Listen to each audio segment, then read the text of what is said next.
Hello everyone, welcome to knowledge Nidhi plus. Knowledge Nidhi plus में आप सभी का स्वागत है।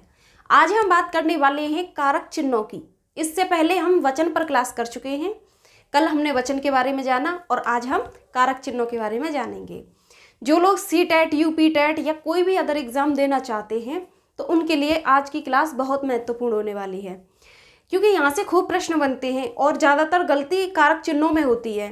तो आज हम ऐसे पढ़ेंगे कि आप देखते ही पहचान लेंगे कि यहाँ कौन सा कारक चिन्ह प्रयोग हुआ है। ठीक, तो बात करते हैं कारक चिन्हों की। तो कारक होते हैं जिनको हम बोलते हैं केस। कितनी संख्या है? हिंदी में कारक होते हैं 8। पहला है कर्ता कारक, कर्म कारक, कर्ता कारक, दूसरा कर्म कारक, तीसरा करण, चौथा संप्रदान कारक, अपादान कारक, संबंध कारक, अधिकरण कारक और संबोधन कारक। ये है कारक 8। और बात करें इनके चिन्हों की तो कारक चिन्ह है जैसे कर्ता। कर्ता का कारक चिन्ह क्या है? ने। और कर्ता होता क्या है? किसी काम को करने वाला या कोई क्रिया करे वही तो कर्ता होता है। तो क्रिया को करने वाला कौन होता है? कर्ता। चिन्ह होता है कर्ता का ने। ठीक, कर्म, कर्म का कारक चिन्ह होता है को। ठीक, और कर्म होता क्या है? कोई कार्य हो रहा है, किसी वाक्य में होने वाला कार्य, यानी होने वाले कार्य को हम क्या कहते हैं? कर्म कहते हैं। करण किसे कहते हैं? करण होता है जिससे क्रिया की जाती है, यानी एक साधन के रूप में करण का प्रयोग होता है। और करण का कारक चिन्ह कौन सा होता है? करण का होता है से। ठीक है, से फिर हम कह सकते हैं या फिर कह सकते हैं के द्वारा, से या के द्वारा, यानी कोई साधन के रूप में प्रयोग होगा करण। ऐसे ही संप्रदान की बात करें, चौथा है संप्रदान। तो संप्रदान का चिन्ह होता है के लिए। और संप्रदान होता क्या है? जिसके लिए कार्य किया जाए, यानी जिसके लिए काम किया जाएगा उसको ही हम संप्रदान कहेंगे। और इसका कारक चिन्ह होता है के लिए, जैसे यहीं से पता चल रहा है के लिए, यानी जिसके लिए कार्य किया जाए वही संप्रदान कहलाता है। पांचवा है अपादान कारक।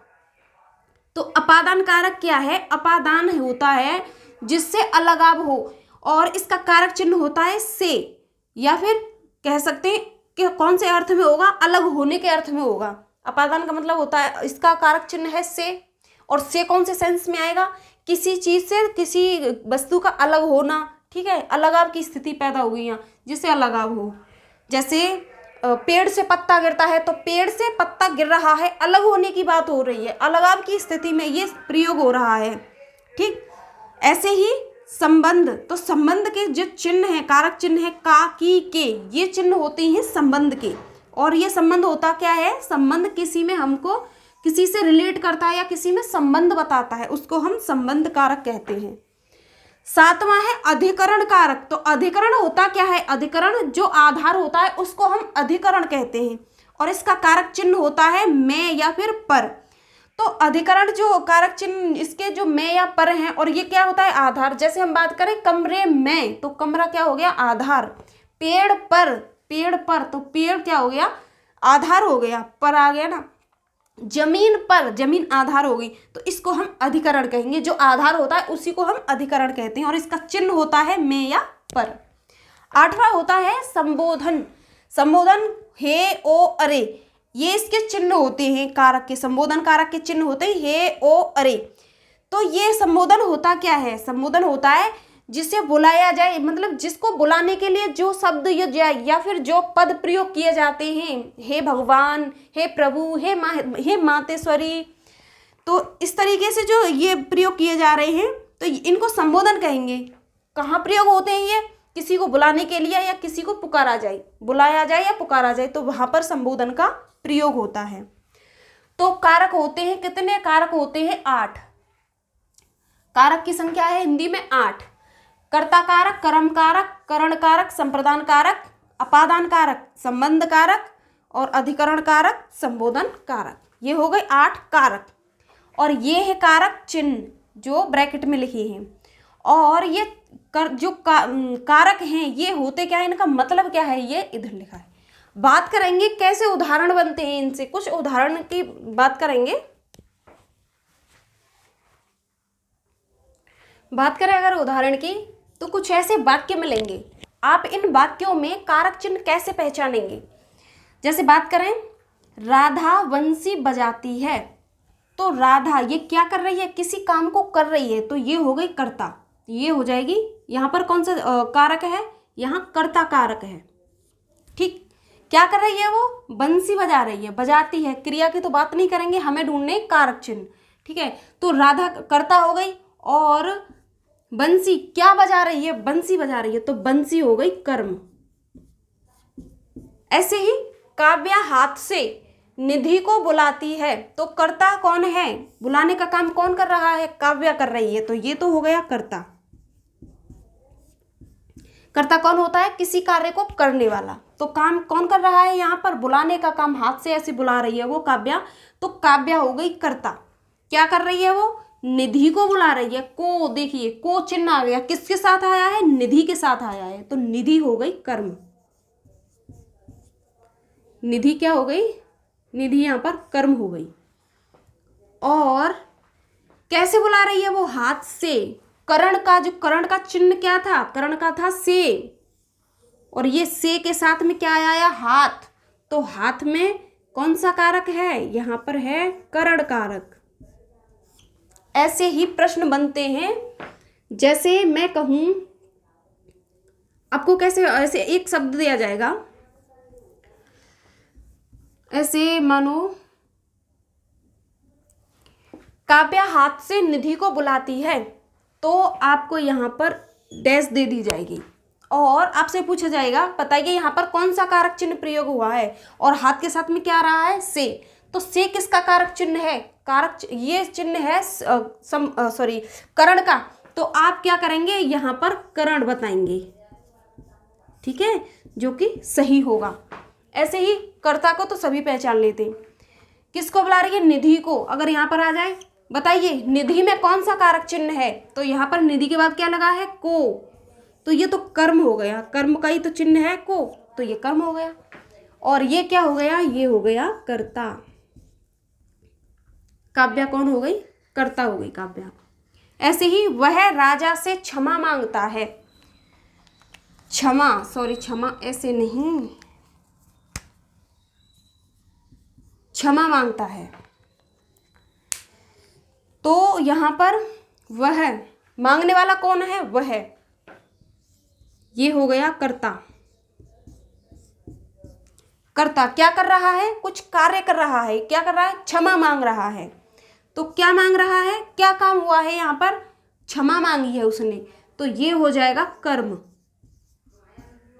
कर्म किससे मांग रहा है, राजा से, और इसके बाद से चिन्ह भी मिल गया, यहां हो जाएगा करण, करण कारक। ऐसे हम कारक चिन्ह पहचान सकते हैं। ऐसे ही राम ने बाली को बाण से मारा, तो बताइए बाण में कौन सा कारक चिन्ह है, तो आप पहचान लेंगे बाण से साधन का प्रयोग किया है। किसका, बाण से मारा है, बाण साधन के रूप में प्रयोग किया है। तो यहाँ पर जब साधन की बात होती है तो करण कारक होता है, और वैसे भी कारक चिन्ह भी लगाए यहाँ पर से, तो बाण में हो जाएगा करण कारक। ऐसे ही किसको मारा, बाली को मारा। ऐसे यहाँ आ जाए बताइए यहाँ पर कौन सा कारक चिन्ह है, बाली में कौन सा कारक चिन्ह है, तो इसके बाद में लगा है को, और को किसको बता रहा है, कर्म को, तो यहाँ पर कर्म हो जाएगा और राम हो जाएगा कर्ता। ऐसे कुछ वाक्य मिलते हैं और ऐसे ही हमसे पूछ लिया जाता है कि बताइए कौन सा कारक चिन्ह है, और 4 ऑप्शन दे दिए जाते हैं, उसमें से एक हमको चुनना पड़ता है और इसी में से हम पहचान पाते हैं और अपना आंसर कर पाते हैं। ठीक, तो अब हम बात करेंगे कैसे कैसे, ये तो आसान है, आराम से पहचान लेते हैं, लेकिन कुछ ऐसे वाक्य मिलते हैं जिनमें हम कारक चिन्हों को पहचान नहीं पाते। कुछ नियम हैं, उनके बारे में जानेंगे।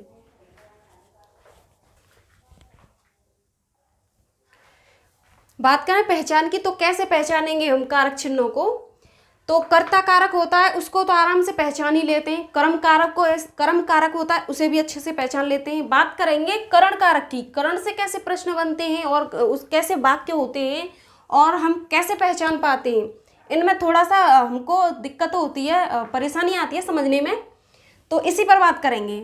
जो करण कारक है हमारा, इसकी क्या पहचान है, पहली पहचान की बात करें तो जिस वाक्य में हमको के साथ ये पद मिल जाए तो वहाँ पर क्या होगा, इन शब्दों का प्रयोग होगा, तो उस शब्द में करण कारक होता है। जैसे उदाहरण की बात करें, पुत्र पिता के साथ आए, तो यहाँ पर क्या मिला है हमको, यहाँ मिला है के साथ, तो के साथ मिला है। यहाँ पर हम इससे ही पहचान लेंगे कि यहाँ कौन सा कारक है, यहाँ पर है करण कारक। ऐसे ही राम जानकी के साथ जाते हैं, तो के साथ मिल गया, तो हम पहचान लेंगे करण कारक है। ऐसे ही मोहन गुरु के साथ जाता है, तो के साथ मिला, ऐसे ये हो जाएगा करण कारक। तो जिस वाक्य में हमको के साथ शब्द मिलेगा, इसका प्रयोग होगा के साथ का, तो वहां पर हम करण कारक लगाएंगे, करण कारक चिन्ह होगा वहां पे हमारा। ठीक, तो इस तरीके से बात करेंगे अगले नियम की।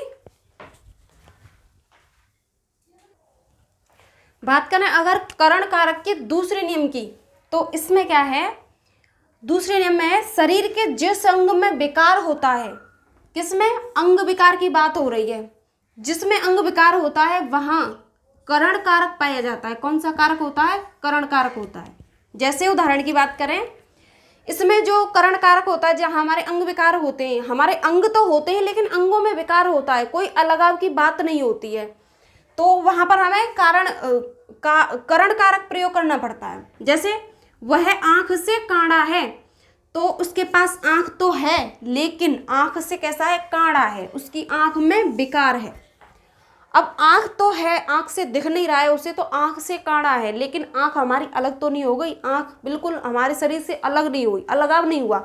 आंख तो है लेकिन आंख में विकार है, तो यहाँ पर ये से मिला है, यहाँ पर क्या होगा, करण कारक हो जाएगा। ऐसे ही वह सिर से गंजा है, तो सिर से कैसा है, गंजा, ये सिर के उसके बाल नहीं है, मतलब उसका विकार है, ये भी एक अंग विकार है। तो सिर से गंजा है, सिर तो है लेकिन बाल नहीं है, गंजा है वो, तो यहाँ पर क्या है, साथ में होते हैं लेकिन उसमें कुछ कमी होती है, तो ये हो जाएगा करण कारक। ठीक, ये भी करण कारक हो जाएगा। ऐसे ही वह पीठ से कुबड़ा है, तो यहाँ पर पीठ में कौन सा कारक है।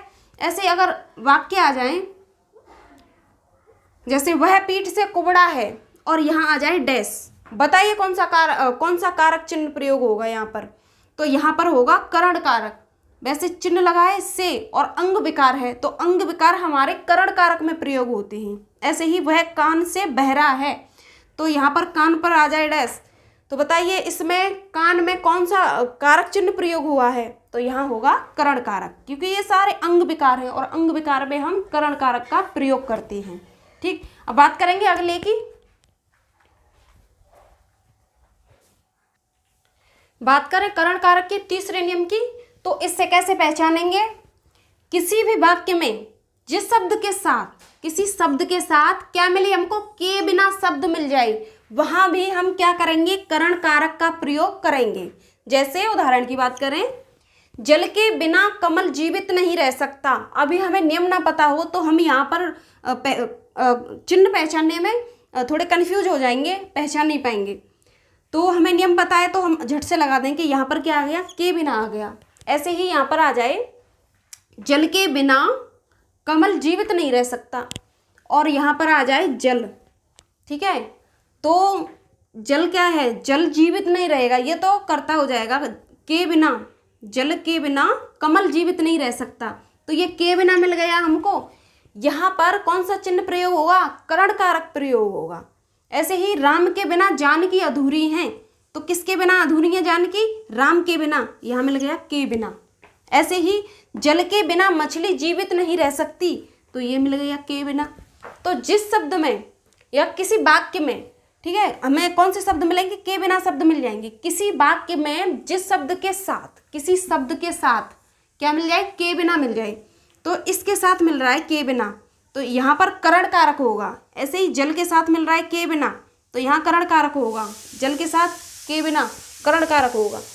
तो इस तरीके से हम पहचान पाएंगे कहाँ करण कारक प्रयोग हो रहा है। ठीक, अब बात करेंगे करण के बाद अगले कारक चिन्ह की। अब बात करेंगे संप्रदान कारक चिन्ह की। इसको कैसे पहचानेंगे और इसके कैसे वाक्य आएंगे। तो पहली पहचान की बात करें, जिन वाक्यों में क्रोध, ईर्ष्या, जलन ऐसे शब्द मिले, इस तरीके के आदि शब्द आए, वहां कौन सा कारक होता है, वहां संप्रदान कारक होता है। ठीक है, जैसे उदाहरण की बात करें, पिता पुत्र पर क्रोध करता है, तो अगर हमें नियम की ना पता हो तो यहाँ पर लिखा है, और पर किस में जाता है, मैं पे पर, इस तरीके से जाता है अधिकरण में, तो हो सकता है हम अधिकरण लगा दें, लेकिन यहाँ पर किसकी बात हुई है, क्रोध की, तो यहाँ पर कौन सा होगा, यहाँ पर हो जाएगा कारक चिन्ह संप्रदान कारक। तो पिता पुत्र पर क्रोध करता है, क्रोध किस पर किया जा रहा है, पुत्र पर किया जा रहा है, तो पुत्र में यहाँ पर होगा संप्रदान कारक, संप्रदान कारक होगा यहाँ। ऐसे ही कंस कृष्ण से ईर्ष्या करता है, यह ईर्ष्या की बात आ गई, तो ईर्ष्या किससे करता है, कंस किससे करता है ईर्ष्या, कृष्ण से, तो कृष्ण में कौन सा कारक होगा, यहां भी संप्रदान होगा, संप्रदान कारक होगा। ऐसे ही दैत्य देवों से जलते हैं, तो यहां पर जलन की बात हो रही है, किससे जलते हैं, देवों से, तो देवों शब्द में मिलेगा संप्रदान, यहां संप्रदान कारक पाया जाएगा। ठीक है, तो संप्रदान कारक कहाँ पाया जाता है, जिन वाक्यों में क्रोध ईर्ष्या जलन आदि शब्दों का बोध होता है वहां पर संप्रदान कारक पाया जाता है। जैसे पिता पुत्र पर क्रोध करता है, इस तरीके के हमको वाक्य मिलेंगे। बात करेंगे अगले नियम की, बात करें इसके दूसरे नियम की, तो संप्रदान का दूसरा नियम कहता है जिन वाक्यों में इच्छा या चाह पाई जाती है, यानी इच्छा की बात हो या फिर चाहत की बात हो, वहां क्या होता है, उन शब्दों में भी क्या मिलता है, संप्रदान कारक पाया जाता है। जिन वाक्यों में हमें इच्छा या चाह की बात मिलेगी, चाहना की बात होगी, वहां संप्रदान कारक प्रयोग होगा। जैसे उदाहरण की बात करें, रमा विष्णु को चाहती हैं, अब बताइए यहाँ पर यहाँ जैसे यहाँ पर आ जाएगा डैश आ जाएगा, तो यहाँ बताइए कौन सा कारक चिन्ह है, तो यहाँ पर चाहत की बात हो रही है, चाहने की बात हो रही है, तो यहाँ हो जाएगा संप्रदान कारक। ऐसे ही राधा फूलों की चाह करती है, तो राधा किसकी चाह करती है, फूलों की, बात किसकी हो रही है, चाहत की बात हो रही है, तो फूलों में कौन सा कारक पाया जाएगा, यहाँ पाया जाएगा संप्रदान। ठीक है, यहाँ हो जाएगा संप्रदान। ऐसे ही यहाँ भी हो जाएगा फूलों में संप्रदान।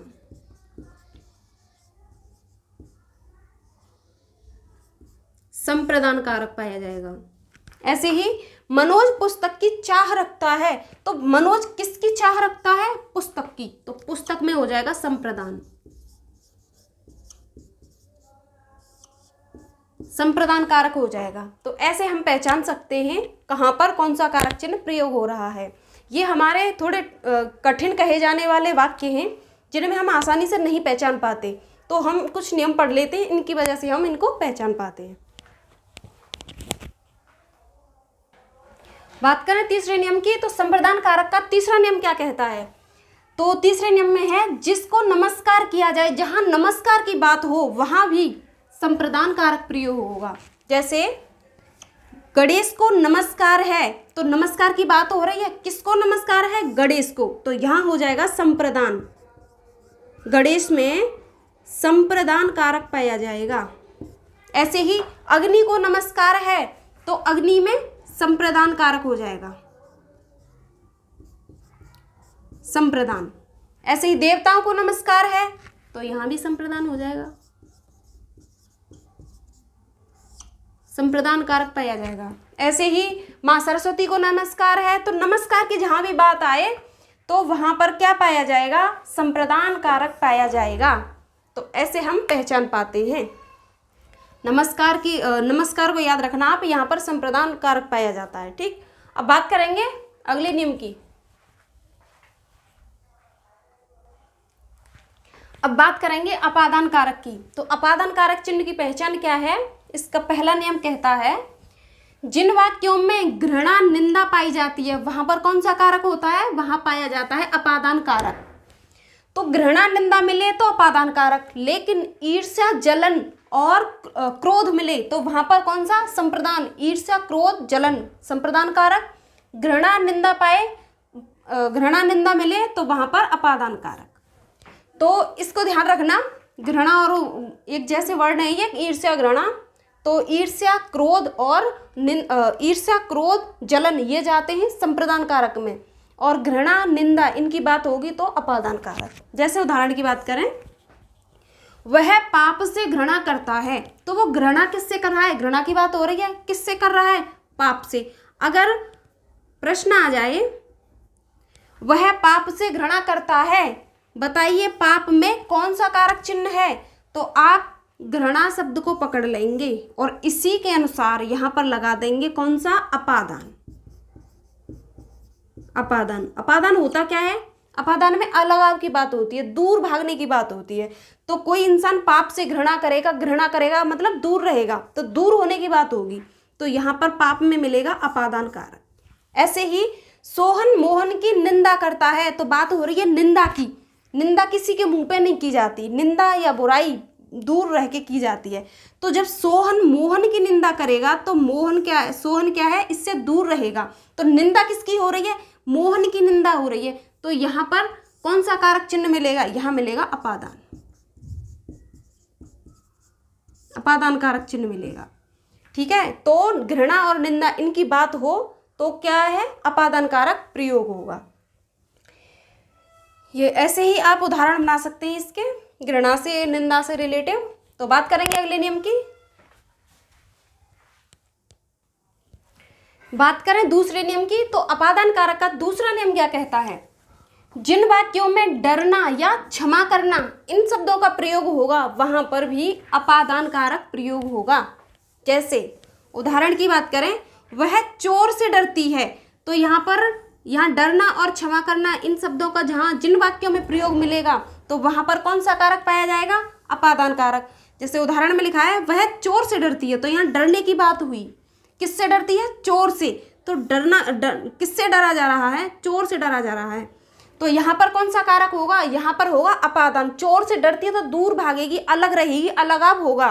ठीक, तो यहाँ पर क्या है? चोर में हमको अपादान कारक मिलेगा। ऐसे ही वाक्य आते हैं और पूछ लिया जाता है, बताइए चोर में कौन सा कारक चिन्ह प्रयोग हुआ है? तो यहाँ पर होगा अपादान। अपादान कारक प्रयोग होगा किसमें? चोर में। ऐसे ही भेड़िया सिंह से डरता है, तो भेड़िया किससे डरता है? यहाँ पर डरने की बात हो रही है। किससे डर रहा है? सिंह से। तो सिंह में अपादान कारक होगा। कौन सा कारक? अपादान। यहां भी अपादान कारक होगा। ऐसे ही पिता पुत्र की सिंह से रक्षा करते हैं या करता है, तो यहां पर रक्षा की बात हो रही है। जैसे कि इसमें क्षमा करना, रक्षा करना भी आएगा। ठीक, क्षमा और रक्षा, किसी से रक्षा करो तो दूर रखेंगे। जैसे यहाँ पर पिता पुत्र की सिंह से रक्षा करता है, तो रक्षा की बात हो रही है। रक्षा करेंगे तो सिंह से दूर ही रखेंगे, रक्षा की बात हुई। यहाँ पर मिलेगा, सिंह में मिलेगा हमको अपादान कारक। बच्चे को दूर रखा जाएगा, रक्षा की जाएगी, दूर रखेंगे, अलगाव होगा। तो यहाँ पर किससे होगा? सिंह से। तो सिंह में पाया जाएगा अपादान कारक। ऐसे ही माता पुत्र की आग से रक्षा करती हैं, तो रक्षा किससे हो रही है? आग से। तो आग में मिलेगा अपादान कारक। अपादान कारक। ऐसे ही और उदाहरण की बात करें तो राजा ने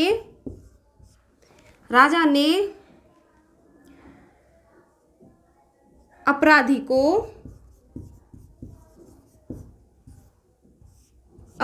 को क्षमादान दिया।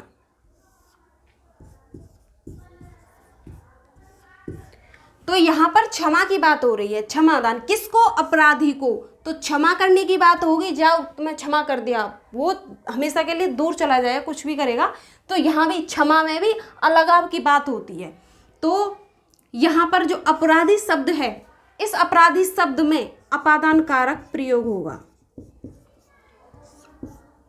ऐसे ही वाक्य मिलेंगे, आप पहचान लेंगे और आप बना सकते हैं ऐसे बात। ठीक, तो ये इसमें पाया जाएगा अपादान। जहाँ पर डरने की बात हो, क्षमा करने की, रक्षा की बात हो, वहाँ पर अपादान कारक का प्रयोग होता है। ऐसे उदाहरण में लेंगे और आपसे इन्हीं उदाहरणों में से ऐसे ही वाक्य दिए जाएंगे और पहचाना जाएगा। या फिर ऐसे प्रश्न आ जाते हैं, ऐसे वाक्य दे दिया और बोला जाएगा इसमें से अपादान कारक किस शब्द में पाया जाएगा। तो ऐसे हम, और 4 ऑप्शन में चोर लिखा होगा तो हम पहचान लेंगे। ऐसे ही यहाँ पर किसी भी, जैसे यहाँ पर सिंह है, भेड़िया सिंह से डरता है, तो भेड़िया किससे डर रहा है? सिंह से। सिंह में कौन सा कारक है? तो यहाँ पर अपादान कारक है। इसी तरीके से हम पहचान सकते हैं। तो इस तरीके से प्रयोग होते हैं हमारे कारक चिन्ह। एक बार फिर से रिवाइज कर लेते हैं। हिंदी में कारक चिन्हों की संख्या कितनी है? कारक होते हैं 8। कितनी संख्या है? 8। कर्ता कारक, इसका चिन्ह होता है ने। कर्ता ने कर्म को करण से संप्रदान के लिए अपादान से या अलग होना, संबंध काकी के अधिकरण में पर संबोधन है ओ अरे, इस तरीके से अजी वगैरह इस तरीके से मिल जाएंगे। तो ये हो गए कारक और ये हो गए कारक के चिन्ह। हमने बात की कर्ता की। कर्ता जो काम करने वाला होता है सभी पहचान लेते हैं। कर्ता कौन है, कौन काम कर रहा है, तो कर्ता आराम से पहचान लेते हैं। ठीक, ऐसे ही कर्म किस पर काम हो रहा है इसे भी पहचान लेते हैं। बात करेंगे करण कारक की, तो करण कारक पर हम डिटेल में चर्चा कर चुके हैं। संप्रदान, इसे भी पढ़ चुके हैं। अपादान, इसके बारे में भी चर्चा की। बचा संबंध, तो संबंध के कैसे वाक्य मिलेंगे? संबंध में मिलेंगे जैसे रोहन की पुस्तक,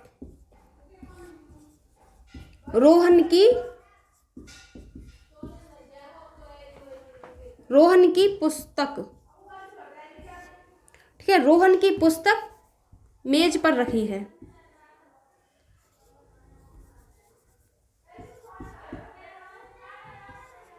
मेज पर रखी है।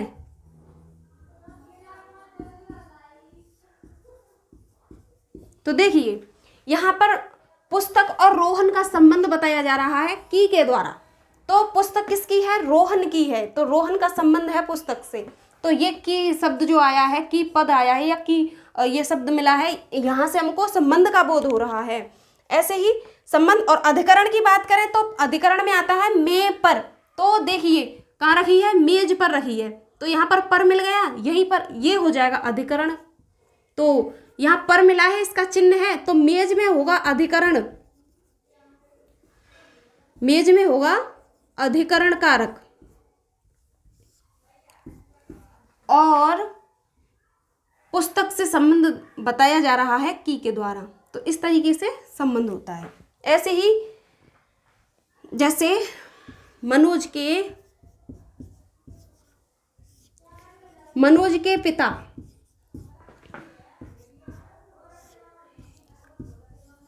बाजार गए हैं।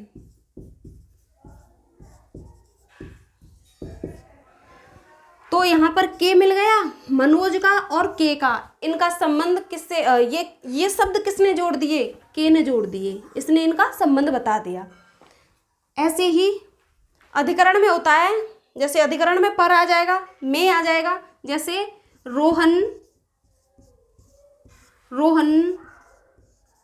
कमरे में पढ़ता है।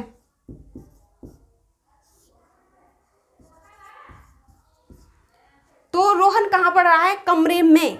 ये इसमें जो कमरा है ना, और इसका चिन्ह मिल गया साथ में, तो यहाँ से अधिकरण का बोध हो रहा है। और अधिकरण कारक चिन्ह किस में पाया जाएगा? अधिकरण कारक पाया जाएगा कमरे में। यहाँ पर हो जाएगा अधिकरण,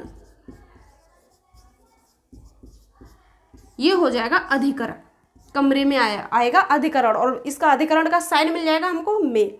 तो इस तरीके से होता है। और संबोधन में है ओ अरे ऐसे आते हैं। जैसे किसी को पुकारा जाए, बुलाया जाए, तो इसके लिए कैसे शब्द प्रयोग होंगे? जैसे हे राम, तो राम यहाँ पर संबोधन हुआ, और हे राम यहाँ पर साइन लगा मिलेगा विस्मयादि बोधक। हे राम मुझ पर कृपा करो, मुझ पर कृपा करो। ऐसे ही ओ अरे अजी अजी सुनते हो, तो इस तरीके से हमारे संबोधन हो जाते हैं। तो ये होते हैं कारक चिन्ह। अगर कारक चिन्ह से कोई भी प्रश्न आएगा, अगर आपने ये वीडियो देखा है, अगर आप एक बार समझ में ना आए तो दोबारा देखिए, यहाँ से कोई भी प्रश्न नहीं छूट सकता। तो जितने भी प्रश्न बन सकते हैं, जितनी संभावना है प्रश्न बनने की, यहीं से बनेगी और यहाँ से कोई भी प्रश्न गलत नहीं होने वाला। आज की वीडियो जो कारक चिन्ह पर हुई है, एक भी प्रश्न गलत नहीं होगा यहाँ से। ठीक, तो चलिए फिर मिलते हैं एक नए टॉपिक के साथ एक अगले वीडियो में। तो जब तक के लिए नमस्कार।